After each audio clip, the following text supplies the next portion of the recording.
नमस्कार, मैं मेनका गांधी आज आपको बोन चाइना के बारे में बताना चाहती हूँ। बहुत साल पहले मैं श्रीलंका गई थी। वहाँ मेरे मेज़बानों ने मुझे जाते वक्त एक बोन चाइना का डिनर सेट दिया। मैं बहुत खुश थी। उस डिनर सेट के नीचे बोन चाइना ज़रूर लिखा था, लेकिन दूसरों की तरह मैंने ये सोचा कि बोन चाइना का मतलब ये है कि जो पोर्सलेन जिससे प्लेट बने थे वो पतले भी हैं और बहुत कीमती भी हैं। इसका मतलब है कि बोन चाइना के हैं। बहुत साल बाद मुझे पता चला कि बोन चाइना का मतलब वही है जो लिखा है, बोन यानी कि हड्डी से बना हुआ। और कौन सी हड्डी? गाय, बैल और भैंस। अब वो डिनर सेट किसी ट्रंक में बंद है, क्योंकि शर्म के मारे मैं किसी को दे भी नहीं सकती हूँ। बोन चाइना एक खास पोर्सलेन है जो हड्डियों से बनता है, जो सफ़ेद है और जो अर्ध पारदर्शी है। इसको पहली दफ़ा इंग्लैंड में बनाया गया था। क्यों बनाया गया था? चीनी मिट्टी सबसे पहले चाइना ने बनाया, इसीलिए तो उसे चीनी मिट्टी कहते हैं। इंग्लैंड में बहुत लोग चीनी मिट्टी को पसंद करते थे प्लेट बनाने में, तो वहाँ के जो बड़े बड़े कंपनीज थे वो चाइना से ये चीनी मिट्टी लाते थे। अब इन्होंने फैसला कर लिया कि ये चीनी मिट्टी बहुत महंगी पड़ रही है, तो क्यों नहीं अपना बनाया जाए। एक आदमी था जिसका नाम था थॉमस फ्राई। उसने 1748 में सबसे पहले हड्डियों को इस्तेमाल करना शुरू किया प्लेटें बनाने के लिए।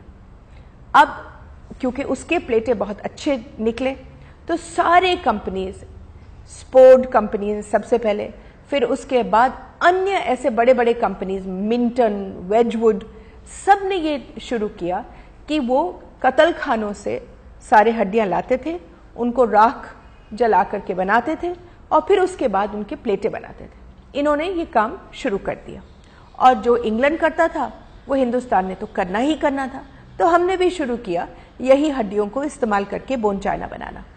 बोन चाइना को हम कैसे बनाते हैं? सबसे पहले कत्ल खाने से हड्डियां लाई जाती हैं, फिर उनसे मांस उतारा जाता है, उसके बाद उनसे गोंद निकाला जाता है जो गोंद के लिए इस्तेमाल किया जाता है।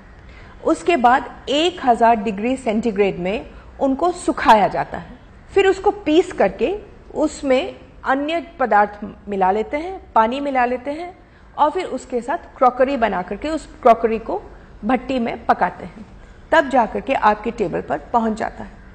इस देश में बहुत सारे क्रॉकरी के ऊपर बोन चाइना नहीं लिखा जाता है, क्योंकि वो सोचते हैं कि शायद शाकाहारी इस पर खाएंगे नहीं। मैं आपको एक तरीका बताती हूँ जिससे आपको पता चल जाए कि ये बोन चाइना है कि नहीं। आप प्लेट को उठाइए, लाइट की तरफ रखिए और उसके पीछे अपनी उंगलियां रखें। अगर आपको वो उंगलियां दिखाई दें साफ साफ, तो ये बोन चाइना है। बोन चाइना की ये खासियत है कि जितनी ज़्यादा हड्डियों की मात्रा है उतने ही महंगी बोन चाइना होगी। अब कुछ लोग जो ये प्रोग्राम देख रहे हैं वो ये कहेंगे कि हमने तो नहीं मारा गाय भैंस को, ये सब ज़ाया चले जाता, इसलिए जब हम बोन चाइना पर खाते हैं हम कोई बुरा काम नहीं कर रहे हैं। ये गलत है। इस देश में बहुत सारे जानवर, 50% जानवर अपने मांस के लिए नहीं मारे जाते हैं, वो अपने हड्डियों के लिए मारे जाते हैं जो हर काम में इस्तेमाल होते हैं। यहाँ तक कि उनके अंतड़ियों के लिए भी मारे जाते हैं जो वर्क में इस्तेमाल होता है। गाय और बैल की हत्या की जिम्मेदारी आप पर है। अगर आप बोन चाइना पर खा रहे हैं तो समझ लो आपके क्रॉकरी के लिए हजारों जानवर बेरहमी से कत्ल किए गए हैं। अगर आप खरीदते ही नहीं तो बोन चाइना के कारखाने बनाते ही नहीं। फिर जो पहले चीनी के बर्तन बनते थे वो भी बहुत सुंदर है, उन पर क्यों नहीं आप खा सकते हैं? अगर मैं आपसे ये कहूँ कि आप गाय की हड्डी पर खाना खा लें या चमड़े पर खाना खा लें, तो आप कहेंगे छी छी छी छी छी, मगर आप वही तो खा रहे हैं, गाय की हड्डी पर, चमड़े पर।